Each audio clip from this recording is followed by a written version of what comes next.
Hello, ನಮಸ್ಕಾರ ಎಲ್ಲರಿಗೂ. Welcome to Brothers Finance and good evening. ಈ ವಿಡಿಯೋದಲ್ಲಿ ಮ್ಯೂಚುವಲ್ ಫಂಡ್ ಹೌಸಸ್ ಮಂತಲ್ಲಿ ಯಾವ ಸ್ಟಾಕ್ಸ್ನ ಬೈ ಮಾಡ್ತಾ ಇದ್ದಾರೆ ಅಂತ ಟ್ರ್ಯಾಕ್ ಮಾಡೋದು ತುಂಬಾ ಇಂಪಾರ್ಟೆಂಟ್ ಆಗಿರುತ್ತೆ. ಯಾಕಂದರೆ ರೀಸೆಂಟ್ ಟೈಮಲ್ಲಿ ಮಾರ್ಕೆಟ್ಸ್ ನೋಡ್ತಾ ಇದ್ದೀರಾ ಯಾವ ಥರ ಕರೆಕ್ಟ್ ಆಗ್ತಾ ಇದೆ ಅಂತ. ಇವಾಗ ನೋಡಿಕೊಂಡ್ರೆ ಎಲ್ಲ ಇಂಡಿಸಿಸ್ ಎಬೋ 10% ಕರೆಕ್ಟ್ ಆಗಿದೆ. ಫಸ್ಟ್ ಟೈಮ್ ಏನೋ ಕರೆಕ್ಟ್ ಆಯಿತು, ಅದಾದಮೇಲೆ ಸೆಕೆಂಡ್ ಟೈಮ್ ಮಹಾರಾಷ್ಟ್ರ ಅಸೆಂಬ್ಲಿ ಎಲೆಕ್ಷನಿಂದ ಮಾರ್ಕೆಟ್ಸ್ ತುಂಬಾ ಪಾಸಿಟಿವ್ ಆಗಿ ರಿಯಾಕ್ಟ್ ಆಗ್ತಾ ಬಂದು. ಆದರೆ ಈ ವಾರದಲ್ಲೇ ಲಾಸ್ಟ್ 5 ಡೇಸಲ್ಲಿ ಮಾರ್ಕೆಟ್ ನೋಡಿದ್ರ ನಿಯರ್ಲಿ 6%ವರೆಗೂ ಕರೆಕ್ಟ್ ಆಗಿದೆ. ಇಂಥ ಟೈಮಲ್ಲಿ ಈ ಮ್ಯೂಚುವಲ್ ಫಂಡ್ ಹೌಸಸ್ ಯಾವ ಥರ ಸ್ಟಾಕ್ಸ್ನ ಬೈ ಮಾಡ್ತಾ ಇದ್ದಾರೆ, ಅವರು ನಮ್ಮ ಇಂಡಿಯನ್ ಸ್ಟಾಕ್ ಮಾರ್ಕೆಟ್ನ ಯಾವ ಥರ ನೋಡ್ತಾ ಇದ್ದಾರೆ ಅಂತ ಟ್ರ್ಯಾಕ್ ಮಾಡೋದು ತುಂಬಾ ಇಂಪಾರ್ಟೆಂಟ್ ಆಗಿರುತ್ತೆ. ಅದಕ್ಕೋಸ್ಕರ ಈ ವಿಡಿಯೋದಲ್ಲಿ Motilal Oswal mid cap mutual fund ಅವರು ಯಾವ ಸ್ಟಾಕ್ಸ್ನ ಆ್ಯಡ್ ಮಾಡ್ಕೊಂಡಿದ್ದಾರೆ, ಯಾವ ಕಂಪನೀಸಲ್ಲಿ ಅವ್ರ ಅಲೋಕೇಶನ್ಸ್ನ ಇನ್ಕ್ರೀಸ್ ಮಾಡ್ಕೊಂಡಿದ್ದಾರೆ, ಯಾವ ಕಂಪನೀಸಲ್ಲಿ ಅವರು ಹೊಸದಾಗೆ ಬೈ ಮಾಡ್ತಾ ಇದ್ದಾರೆ, ಸೆಲ್ ಮಾಡ್ತಾ ಇದ್ದಾರೆ ಅಂತ ಟ್ರ್ಯಾಕ್ ಮಾಡೋದು ತುಂಬಾ ಇಂಪಾರ್ಟೆಂಟ್ ಆಗಿರುತ್ತೆ. ಅದ್ರ ಜೊತೆಗೆ ಈ ವಿಡಿಯೋದಲ್ಲಿ ಬರೀ ಕಂಪನೀಸ್ನ ಬೈ ಮಾಡ್ತಾ ಇರೋದನ್ನ ಮಾತ್ರನೇ ಹೇಳ್ತಾ ಇಲ್ಲ, ಆಪರ್ಚುನಿಟಿ ಏನಿದೆ, ರಿಸ್ಕ್ ಏನಿದೆ ಅಂತ ಪ್ರತಿಯೊಂದನ್ನು ಡೀಟೈಲ್ ಆಗಿ ಮಾತಾಡ್ಕೊಳ್ಳೋಣ. ಈ ವಿಡಿಯೋನ ಕೊನೆ ತನಕ ನೋಡಿ, ತುಂಬ ಯೂಸ್ಫುಲ್ ಇನ್ಫಾರ್ಮೇಷನ್ ಇರುತ್ತೆ. Let's start the video.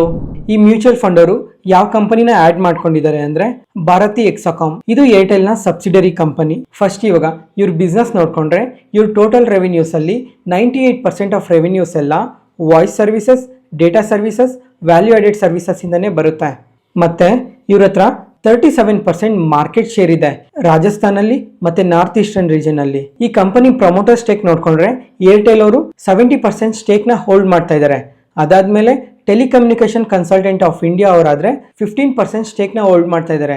ಇದು ಗೌರ್ಮೆಂಟ್ ಕಂಪನಿನೇ. ಮತ್ತೆ ಇವಾಗ Motilal Oswal mid cap mutual fund ಅವರಾದ್ರೆ ಅಕ್ಟೋಬರ್ ಮಂತ್ ಅಲ್ಲಿ ಇವರು ಎಷ್ಟು ಹೋಲ್ಡ್ ಮಾಡ್ತಾ ಇದ್ರು ಅಂದ್ರೆ 8,34,000 ಶೇರ್ಸ್ ನ ಹೋಲ್ಡ್ ಮಾಡ್ತಾ ಇದ್ರು. ಅದೇ ನವೆಂಬರ್ ಮಂತ್ ನೋಡ್ಕೊಂಡ್ರೆ 346% ಇನ್ಕ್ರೀಸ್ ಮಾಡ್ಕೊಂಡಿದ್ದಾರೆ. 37,31,000 ಶೇರ್ಸ್ ನ ಹೋಲ್ಡ್ ಮಾಡ್ತಾ ಇದ್ದಾರೆ.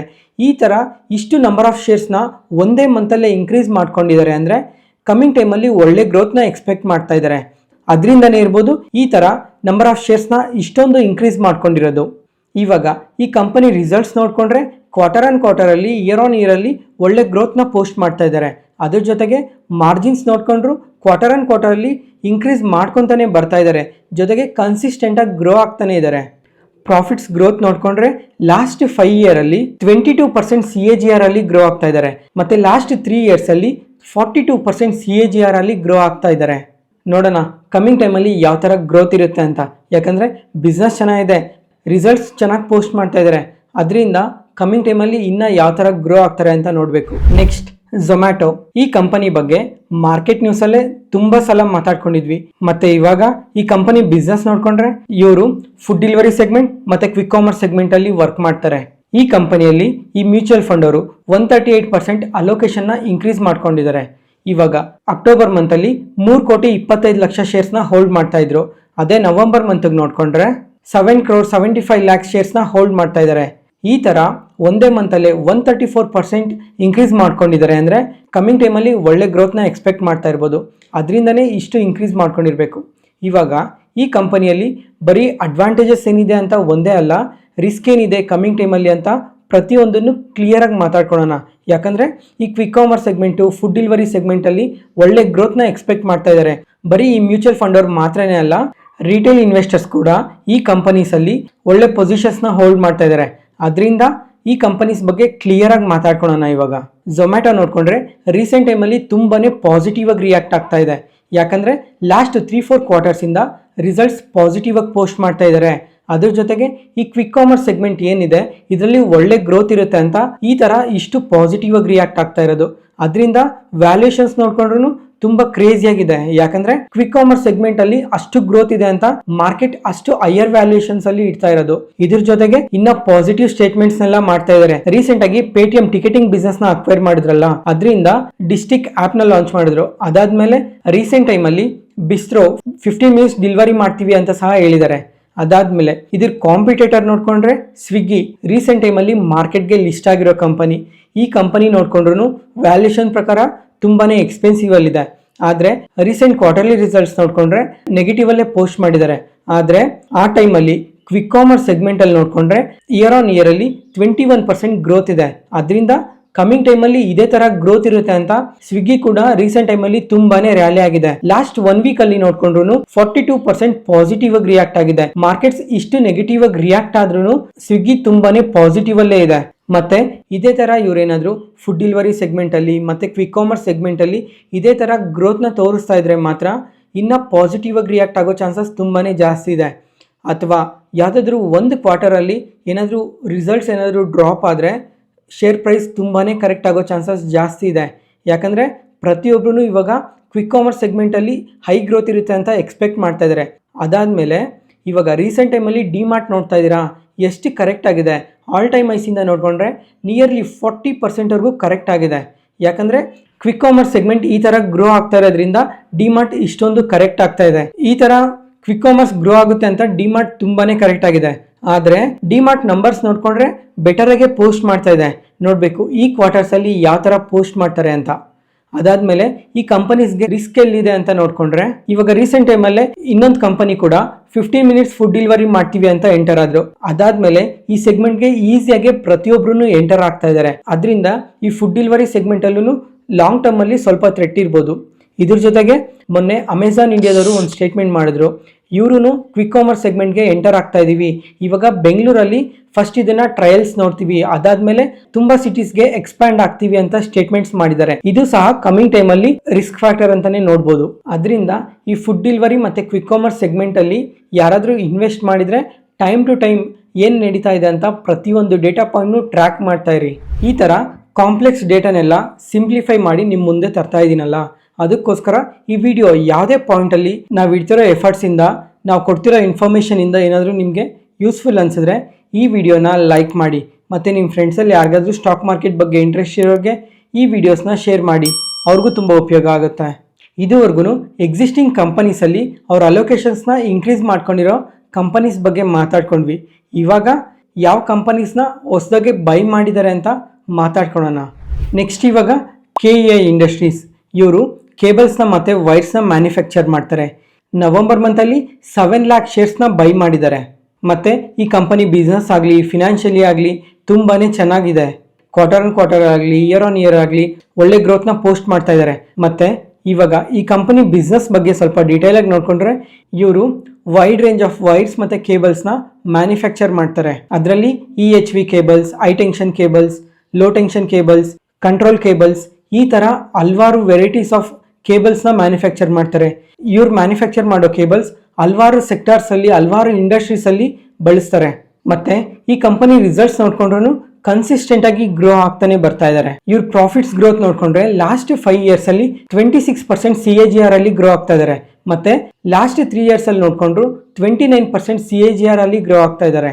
ಮತ್ತೆ ಇನ್ನೊಂದು ಇಂಟ್ರೆಸ್ಟಿಂಗ್ ಥಿಂಗ್ ಏನು ಅಂದ್ರೆ ಇವ್ರಿಗೆ ಪ್ಯಾನ್ ಇಂಡಿಯಾ ಪ್ರೆಸೆನ್ಸ್ ಇದೆ. ಜೊತೆಗೆ 50 ಕಂಟ್ರೀಸ್ಗೆ ಇವರು ಎಕ್ಸ್ಪೋರ್ಟ್ ಮಾಡ್ತಾ ಇದ್ದಾರೆ ಇವ್ರ ಪ್ರಾಡಕ್ಟ್ಸ್ನ. ಇದ್ರ ಜೊತೆಗೆ ಕಮಿಂಗ್ ಟೈಮಲ್ಲಿ ಇವ್ರ ಪೋರ್ಟ್ಫೋಲಿಯೋದಲ್ಲಿ ಪ್ರಾಡಕ್ಟ್ಸ್ನ ಇನ್ಕ್ರೀಸ್ ಮಾಡ್ತೀವಿ, ಇದ್ರ ಜೊತೆಗೆ ಎಕ್ಸ್ಪೋರ್ಟ್ನ ಕೂಡ ಕಮಿಂಗ್ ಟೈಮಲ್ಲಿ ಇನ್ಕ್ರೀಸ್ ಮಾಡ್ತೀವಿ ಅಂತ ಪಾಸಿಟಿವ್ ಸ್ಟೇಟ್ಮೆಂಟ್ಸ್ನ ಮಾಡಿದ್ದಾರೆ. ನೋಡಬೇಕು ಕಮಿಂಗ್ ಟೈಮಲ್ಲಿ ಯಾವ ಥರ ಗ್ರೋತ್ ಇರುತ್ತೆ ಅಂತ. ಟ್ರೆಂಟ್ ಲಿಮಿಟೆಡ್, ಈ ಕಂಪನಿ ಬಗ್ಗೆ ಲಾಸ್ಟ್ Q&A ಸೆಷನಲ್ಲೇ ಕಂಪ್ಲೀಟಾಗಿ ಮಾತಾಡ್ಕೊಂಡಿದ್ವಿ. ಬಿಸ್ನೆಸ್ ಯಾವ ಥರ ಇದೆ, ಯಾವ್ಯಾವ ಸೆಗ್ಮೆಂಟ್ಸಿಂದ ಎಷ್ಟೆಷ್ಟು ರೆವಿನ್ಯೂಸ್ ಇದೆ, ಯಾವ ಥರ ಗ್ರೋತ್ ಇದೆ ಅಂತ ಪ್ರತಿಯೊಂದನ್ನು ಡೀಟೇಲಾಗಿ ಮಾತಾಡ್ಕೊಂಡಿದ್ವಿ. ಯಾರಾದರೂ ಆ ವಿಡಿಯೋ ನೋಡಿಲ್ಲ ಅಂತಂದರೆ ಡಿಸ್ಕ್ರಿಪ್ಷನಲ್ಲಿ ಲಿಂಕ್ ಕೊಟ್ಟಿರ್ತೀನಿ, ಇಂಟ್ರೆಸ್ಟ್ ಇರೋರು ಒಂದ್ಸಲ ಚೆಕ್ ಮಾಡಿ. ಅದಕ್ಕೋಸ್ಕರ ಇವಾಗ ಜಸ್ಟ್ ಹೈಲೈಟ್ ಮಾಡ್ತೀನಿ. ಇವರು ಅಫೋರ್ಡಬಲ್ ರಿಟೈಲ್ ಸ್ಪೇಸಲ್ಲಿ ವರ್ಕ್ ಮಾಡ್ತಾ ಇದ್ದಾರೆ. ಇದರಲ್ಲಿ ಹೈಯೆಸ್ಟ್ ರೆವಿನ್ಯೂಸ್ ಬರೋದೇ ಝುಡಿಯೋಯಿಂದ. ಯಾಕಂದರೆ ರೀಸೆಂಟ್ ಟೈಮಲ್ಲಿ ಝುಡಿಯೋ ತುಂಬಾ ಚೆನ್ನಾಗಿ ಗ್ರೋ ಆಗ್ತಾ ಇದೆ. ಅದ್ರ ಜೊತೆಗೆ ಕ್ವಾರ್ಟರಲ್ಲಿ ಮತ್ತು ಇಯರ್ ಆನ್ ಇಯರಲ್ಲಿ ನಂಬರ್ ಆಫ್ ಸ್ಟೋರ್ಸ್ನ ಚೆನ್ನಾಗಿ ಆ್ಯಡ್ ಮಾಡ್ಕೊತಾನೆ ಬರ್ತಾ ಇದ್ದಾರೆ. ಅದರಿಂದ ಝುಡಿಯೋದಲ್ಲಿ ಹೈಯೆಸ್ಟ್ ರೆವಿನ್ಯೂಸ್ ಬರ್ತಾ ಇದೆ. ಓವರ್ ಆಲ್ ಕಂಪನಿ ವೈಸ್ ನೋಡ್ಕೊಂಡ್ರೆ ತುಂಬಾ ಚೆನ್ನಾಗಿದೆ. ಬಿಸ್ನೆಸ್ ಕೂಡ ಕನ್ಸಿಸ್ಟೆಂಟ್ ಆಗಿ ಗ್ರೋ ಆಗ್ತಾನೆ ಬರ್ತಾ ಇದೆ. ಆದರೆ ಲಾಸ್ಟ್ ಕ್ವಾರ್ಟರಲ್ಲಿ ನೋಡಿದ್ರ ವೀಕ್ ರಿಸಲ್ಟ್ಸ್ನ ಪೋಸ್ಟ್ ಮಾಡಿದ್ದಾರೆ ಅಂತ ಒಂದು, ಅದ್ರ ಜೊತೆಗೆ ಗ್ಲೋಬಲ್ ಸೆಲ್ ಆಫ್ ಇಂದ, ಈ ಎರಡು ರೀಸನ್ ಇಂದ share price all time highs ಇಂದ ನಿಯರ್ಲಿ 16 to 17% ವರೆಗೂ ಕರೆಕ್ಟ್ ಆಗಿದೆ. ಮತ್ತೆ ಈ ನವೆಂಬರ್ ಮಂತ್ ಅಲ್ಲಿ ಮೋತಿಲಾಲ್ ಓಸ್ವಾಲ್ ಮ್ಯೂಚುವಲ್ ಫಂಡ್ ಅವರು ಹೊಸದಾಗಿ 7,49,000 ಶೇರ್ಸ್ನ ಬೈ ಮಾಡಿದ್ದಾರೆ. ನೋಡಬೇಕು Q4 ಅಲ್ಲಿ ಏನಾದರೂ ಒಳ್ಳೆ ಗ್ರೋತ್ನ ಪೋಸ್ಟ್ ಮಾಡ್ತಾರಾ ಅಂತ. ಇದ್ರ ಜೊತೆಗೆ ಇನ್ನೊಂದು ರಿಸ್ಕ್ ಫ್ಯಾಕ್ಟರ್ ಏನು ನೋಡ್ತಾ ಇದೀನಿ ಅಂದರೆ ರೀಸೆಂಟ್ ಟೈಮಲ್ಲಿ ವಿಶಾಲ್ ಮಾರ್ಟ್ ಈ ಕಂಪನಿ ಕೂಡ ಮಾರ್ಕೆಟ್ಗೆ ಲಿಸ್ಟ್ ಆಗಿದೆ. ಇವರು ಅಷ್ಟೇ ಅಫೋರ್ಡಬಲ್ ರಿಟೇಲ್ ಸ್ಪೇಸಲ್ಲಿ ವರ್ಕ್ ಮಾಡ್ತಾ ಇದ್ದಾರೆ. ಅದರಿಂದ ಏನಾದರೂ ಎಫೆಕ್ಟ್ ಆಗುತ್ತಾ ಇಲ್ವಾ ಅಂತ. ಇದ್ರ ಜೊತೆಗೆ ಈ ತರ 16% ಆಲ್ ಟೈಮ್ ಹೈಸ್ ಇಂದ ಕರೆಕ್ಟ್ ಆಗಿರೋದಕ್ಕೆ ಈ ಮ್ಯೂಚುವಲ್ ಫಂಡ್ ಅವ್ರು ಏನಾದರೂ ಬೈ ಮಾಡಿರಬೇಕು. Next supreme industries. ಈ ಕಂಪನಿ ಬಗ್ಗೆ Q2 ರಿಸಲ್ಟ್ ಟೈಮಲ್ಲೇ ಕಂಪ್ಲೀಟ್ ಆಗಿ ಮಾತಾಡ್ಕೊಂಡಿದ್ವಿ. ಮತ್ತೆ ಇವಾಗ ಈ ಮೋತಿಲಾಲ್ ಮ್ಯೂಚುವಲ್ ಫಂಡ್ಸ್ ಅವರು ಈ ನವೆಂಬರ್ ಮಂತ್ ಅಲ್ಲಿ ಹೊಸದಾಗಿ 2,25,000 ಶೇರ್ಸ್ನ ಬೈ ಮಾಡಿದ್ದಾರೆ. ಮತ್ತೆ ಇವಾಗ ಇವ್ರ ಬಿಸ್ನೆಸ್ ಬಗ್ಗೆ ನೋಡ್ಕೊಂಡ್ರೆ ಇವ್ರ ಹತ್ರ ತುಂಬಾನೇ ಡೈವರ್ಸಿಫೈಡ್ ಪೋರ್ಟ್ಫೋಲಿಯೋ ಇದೆ. ಅದ್ರ ಜೊತೆಗೆ ಅದರಲ್ಲಿ ಪ್ಲಾಸ್ಟಿಕ್ ಪೈಪಿಂಗ್ ಸಿಸ್ಟಮ್ಸ್ ಇಂದಾನೆ ಇವ್ರಿಗೆ ಹೈಯೆಸ್ಟ್ ರೆವೆನ್ಯೂಸ್ ಬರ್ತಾ ಇರೋದು. ಈ ಪಿಕ್ಚರ್ನ ನೋಡಿ ನಿಮ್ಗೆ ಕ್ಲಿಯರ್ ಆಗಿ ಗೊತ್ತಾಗುತ್ತೆ ಇವರು ಎಷ್ಟು ವೈಡ್ ರೇಂಜ್ ಆಫ್ ಪ್ರಾಡಕ್ಟ್ಸ್ ನ ಸೆಲ್ ಮಾಡ್ತಾ ಇದ್ದಾರೆ ಅಂತ. ಇದ್ರ ಜೊತೆಗೆ ಇವರು consumer products, packaging products, consumer durables, industrial products ಮತ್ತೆ ಇದ್ರ ಜೊತೆಗೆ ಕಾಂಪೋಸಿಟ್ ಸಿಲಿಂಡರ್ಸ್ ಕೂಡ ಇವರು ಮ್ಯಾನುಫ್ಯಾಕ್ಚರ್ ಮಾಡಿ ಸೆಲ್ ಮಾಡ್ತಾ ಇದ್ದಾರೆ. ಈ ಕಾಂಪೋಸಿಟ್ ಸಿಲಿಂಡರ್ ಅಲ್ಲಿ ಕೂಡ ಕಮಿಂಗ್ ಟೈಮಲ್ಲಿ ಒಳ್ಳೆ ಗ್ರೋತ್ ನ ಎಕ್ಸ್ಪೆಕ್ಟ್ ಮಾಡಬಹುದು. ಮತ್ತೆ ಇನ್ನೊಂದು ಇಂಟ್ರೆಸ್ಟಿಂಗ್ ಥಿಂಗ್ ಏನು ಅಂದ್ರೆ ಇವ್ರಿಗೆ ಇಂಡಿಯಾದಲ್ಲೇ 30 ಮ್ಯಾನುಫ್ಯಾಕ್ಚರಿಂಗ್ ಫೆಸಿಲಿಟೀಸ್ ಇದೆ. ಅದಾದ್ಮೇಲೆ 11 ಸ್ಟೇಟ್ಸ್ ಅಲ್ಲಿ ಇವ್ರ ಪ್ರೆಸೆನ್ಸ್ ಇದೆ. ಓವರ್ ಆಲ್ ಬಿಸ್ನೆಸ್ ತುಂಬಾನೇ ಚೆನ್ನಾಗಿದೆ. ಮತ್ತೆ ಲಾಸ್ಟ್ 2 ಕ್ವಾರ್ಟರ್ಸ್ ಇಂದ ನೋಡ್ಕೊಂಡ್ರೆ ವೀಕ್ ರಿಸಲ್ಟ್ಸ್ ನ ಪೋಸ್ಟ್ ಮಾಡ್ತಾನೆ ಬಂದಿದ್ದಾರೆ. ಯಾಕಂದ್ರೆ ಮುಂಚೆನೆ ಮಾತಾಡ್ಕೊಂಡಂಗೆ ಇವ್ರಿಗೆ ಪ್ಲಾಸ್ಟಿಕ್ ಪೈಪಿಂಗ್ ಸೆಗ್ಮೆಂಟ್ ಇಂದಾನೆ ಹೈಯೆಸ್ಟ್ ರೆವೆನ್ಯೂಸ್ ಬರುತ್ತೆ ಅಂತ. ರೀಸೆಂಟ್ ಟೈಮಲ್ಲಿ ಈ PVC ಪ್ಲಾಸ್ಟಿಕ್ ಪೈಪಿಂಗ್ಸ್ಗೆ ಬೇಕಾಗಿರೋ ರಾ ಮೆಟೀರಿಯಲ್ ಕಾಸ್ಟ್ ತುಂಬಾನೇ ಫ್ಲಕ್ಚುಯೇಟ್ ಆಗಿದೆ. ಅದರಿಂದ ಇವ್ರ ಮಾರ್ಜಿನ್ಸ್ ಎಫೆಕ್ಟ್ ಆಗಿದೆ. ಅದರಿಂದನೂ ಸ್ವಲ್ಪ ವೀಕ್ ರಿಸಲ್ಟ್ಸ್ ಪೋಸ್ಟ್ ಮಾಡಿರೋದು. ಇದ್ರ ಜೊತೆಗೆ ರೀಸೆಂಟ್ ಟೈಮಲ್ಲಿ ಗೌರ್ಮೆಂಟ್ ಇನ್ಫ್ರಾ ಸ್ಪೆಂಡಿಂಗ್ ತುಂಬಾನೇ ಕಮ್ಮಿ ಮಾಡಿದ್ದಾರೆ. ಈ ಕಾರಣದಿಂದನೂ ರಿಸಲ್ಟ್ಸ್ ಮೇಲೆ ಎಫೆಕ್ಟ್ ಕಾಣಿಸಿದೆ. ಅದಾದ್ಮೇಲೆ ಆಲ್ ಟೈಮ್ ಹೈಸ್ ಇಂದ ನೋಡ್ಕೊಂಡ್ರೆ ಈ ಕಂಪ್ನಿ ನಿಯರ್ಲಿ 35% ವರೆಗೂ ಡೌನ್ ಆಗಿತ್ತು. ರೀಸೆಂಟ್ ಟೈಮಲ್ಲಿ ನಿಯರ್ಲಿ 15% ವರೆಗೂ ಪಾಸಿಟಿವ್ ಆಗಿದೆ. ಓವರ್ ಆಲ್ ಕಂಪನಿ ತುಂಬಾನೇ ಚೆನ್ನಾಗಿದೆ. ಒಂದ್ಸಲ ಸ್ಟಡಿ ಮಾಡಿ. Next Shaila engineering plastics. ಈ ಕಂಪನಿಯಲ್ಲೂ ಹೊಸದಾಗಿ ನವೆಂಬರ್ ಮಂತ್ ಅಲ್ಲಿ 2,25,000 ಶೇರ್ಸ್ನ ಬೈ ಮಾಡಿದ್ದಾರೆ. ಈ ಕಂಪನಿ ಇಂಡಿಯಾದಲ್ಲೇ largest plastic components exporter. Consumer, industrial, health care segment ಅಲ್ಲಿ ಈ ತರ ಪ್ರಾಡಕ್ಟ್ಸ್ ನ ಮ್ಯಾನುಫ್ಯಾಕ್ಚರ್ ಮಾಡ್ತಾರೆ. ಇವ್ರ ರಿಸಲ್ಟ್ಸ್ ನೋಡ್ಕೊಂಡ್ರೆ ಕ್ವಾರ್ಟರ್ ಅಲ್ಲಿ ಬೆಟರ್ ನಂಬರ್ಸ್ ನ ಪೋಸ್ಟ್ ಮಾಡ್ತಾ ಇದ್ದಾರೆ. ಮತ್ತೆ ಇಯರ್ ಆನ್ ಇಯರ್ ಅಲ್ಲಿ ಮಾರ್ಜಿನ್ ಸಹ ಇಂಪ್ರೂವ್ ಮಾಡ್ಕೊಂತ ಬರ್ತಾ ಇದ್ದಾರೆ. ಅದರಿಂದ ಶೇರ್ ಪ್ರೈಸ್ ಕೂಡ ತುಂಬಾನೇ ಪಾಸಿಟಿವ್ ಆಗಿ ರಿಯಾಕ್ಟ್ ಆಗಿದೆ. ಲಾಸ್ಟ್ 1 ಮಂತ್ ಅಲ್ಲಿ ನೋಡ್ಕೊಂಡ್ರು 35% ಪಾಸಿಟಿವ್ ಆಗಿ ರಿಯಾಕ್ಟ್ ಆಗಿದೆ. ಮತ್ತೆ ಲಾಸ್ಟ್ 3 ಮಂತ್ಸ್ ಅಲ್ಲಿ ನೋಡ್ಕೊಂಡ್ರೆ 50% ಪಾಸಿಟಿವ್ ಆಗಿ ರಿಯಾಕ್ಟ್ ಆಗಿದೆ. ಇಷ್ಟು ಕಂಪನೀಸ್ ಅಲ್ಲಿ ನವೆಂಬರ್ ಮಂತ್ ಅಲ್ಲಿ ಬೈ ಮಾಡಿದ್ದಾರೆ. ಮತ್ತೆ ಇನ್ನ ಸ್ವಲ್ಪ ಕಂಪನೀಸ್ ಅಲ್ಲಿ ಕನ್ಸಿಸ್ಟೆಂಟ್ ಆಗಿ ಹೋಲ್ಡ್ ಮಾಡ್ತಾ ಇದ್ದಾರೆ. ಇನ್ನ ಸ್ವಲ್ಪ ಕಂಪನೀಸ್ ನ ಸೆಲ್ ಮಾಡಿದ್ದಾರೆ. ಯಾವ್ಯಾವ ಕಂಪನೀಸ್ ಅಂತ ನೋಡ್ಕೊಂಡ್ರೆ Mahindra and Mahindra, Paytm, Polycab India, Phoenix Mills, KPIT Technologies, Kalyan Jewellers, Deepak Nitrates. ಇಷ್ಟು ಕಂಪನೀಸ್ ಅಲ್ಲಿ ಅಲೋಕೇಶನ್ಸ್ ನ ಇನ್ಕ್ರೀಸ್ ಮಾಡ್ಕೊಂಡಿದ್ದಾರೆ. ಮತ್ತೆ ಇನ್ನ ಸ್ವಲ್ಪ ಕಂಪನೀಸ್ ಅಲ್ಲಿ ಕನ್ಸಿಸ್ಟೆಂಟ್ ಆಗಿ ಅದೇ ತರ ಮೇಂಟೈನ್ ಮಾಡ್ತಾ ಇದ್ದಾರೆ. ಯಾವ ಕಂಪನೀಸ್ ಅಲ್ಲಿ ಅಂದ್ರೆ persistent systems, Coforge, max health care, CG power. ಈ ಕಂಪನೀಸ್ ಅಲ್ಲಿ ಅಕ್ಟೋಬರ್ ಮಂತ್ ಅಲ್ಲಿ ಎಷ್ಟು ಹೋಲ್ಡ್ ಮಾಡ್ತಾ ಇದಾರೋ ನವೆಂಬರ್ ಮಂತ್ ಅಲ್ಲೂ ಅಷ್ಟೇ ಹೋಲ್ಡ್ ಮಾಡ್ತಾ ಇದ್ದಾರೆ. ಮತ್ತೆ ಯಾವ ಕಂಪನೀಸ್ ಅಲ್ಲಿ ಕಂಪ್ಲೀಟ್ ಆಗಿ ಸೆಲ್ ಮಾಡಾಕಿದ್ದಾರೆ ಅಂದ್ರೆ Tata Elxsi, GE T&D India limited, Aurobindo pharma.